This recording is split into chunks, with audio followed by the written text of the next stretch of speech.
महाराष्ट्र में दही हांडी उत्सव की धूम है, लेकिन इस दही हांडी में गद्दार अफजल खान की एंट्री ने महाराष्ट्र की सियासत को सुलगा दिया है। दरअसल बीजेपी ने अफजल खान के जरिए शिवसेना उद्धव गुट पर निशाना साधकर शिवसेना को उसी के स्टाइल में जवाब देने की कोशिश की है।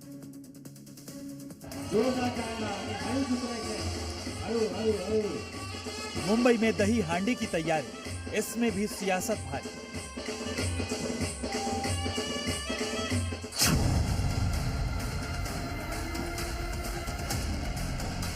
उद्धव पर बीजेपी का निशाना, शिवसेना को गद्दार बताया। महाराष्ट्र चुनाव से पहले राजनीति दही हांडी के मैदान से निकली। देश भर में श्री कृष्ण जन्माष्टमी की धूम है और महाराष्ट्र में तैयारी है दही हांडी की। लेकिन मुंबई में दही हांडी के मौके पर सियासी घमासान की शुरुआत हो गई है और इस घमासान का सूत्रधार है बीजेपी की तरफ से चस्पा किया गया ये पोस्टर। दही हांडी के आयोजन के इस पॉलिटिकल पोस्टर में पीएम मोदी के साथ साथ कई बड़े नेताओं की तस्वीरें हैं, लेकिन पोस्टर में अफजल खान के वध के दृश्य ने मुंबई की सियासत को गर्म कर दिया है। महाराष्ट्र में अगले 2 महीने में विधानसभा चुनाव है और ऐसे में दही हांडी कार्यक्रम में जमकर राजनीति देखने मिल रही है। मैं आपको तस्वीर दिखाता हूं, ये वर्ली का जामुली मैदान है जहां पर बीजेपी कई सालों से दही हांडी का कार्यक्रम करती है। इसके आयोजक हैं संतोष पांडे, जो बीजेपी के नेता हैं। लेकिन चूंकि चुनाव नजदीक है, ऐसे में इस दही हांडी के कार्यक्रम में राजनीतिक झलक देखने मिल रही है। और सिर्फ यही नहीं, बल्कि जहां जहां पर भी बीजेपी द्वारा या फिर अन्य पार्टियों द्वारा दही हांडी का कार्यक्रम किया जा रहा है, वहां राजनीति दिख रही है। लेकिन यहां पर मामला कुछ खास है। आपको एक तस्वीर दिखाते हैं। इस तस्वीर में आप देख सकते हैं, ये अफजल खान की तस्वीर है। साथ ही छत्रपति शिवाजी महाराज को आप देख सकते हैं।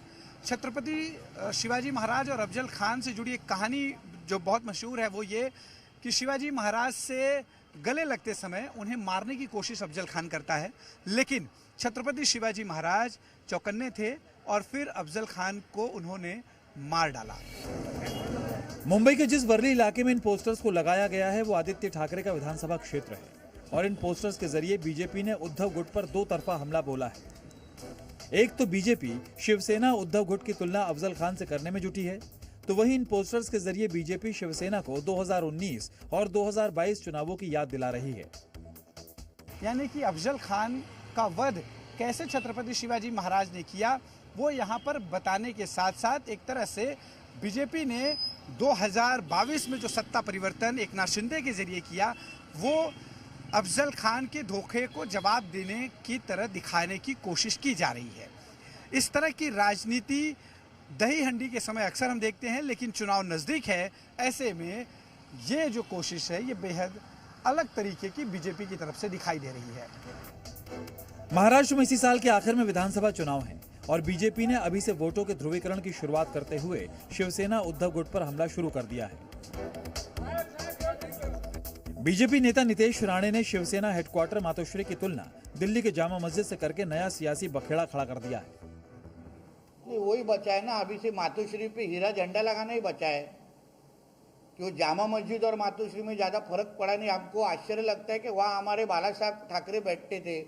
हमारे बाला साहब ठाकरे ने जहाँ पूरी शिवसेना और हिंदुत्व की हुंकार दी, वहाँ अभी बहुत टोपी वाले और दाढ़ी वाले हमको दिखने लग गए। वहाँ अभी सिर्फ बोंगा लगा के 5 वक्त का आजान लगाना ही रह गया, बाकी सब चालू है अंदर, हमने सुना है।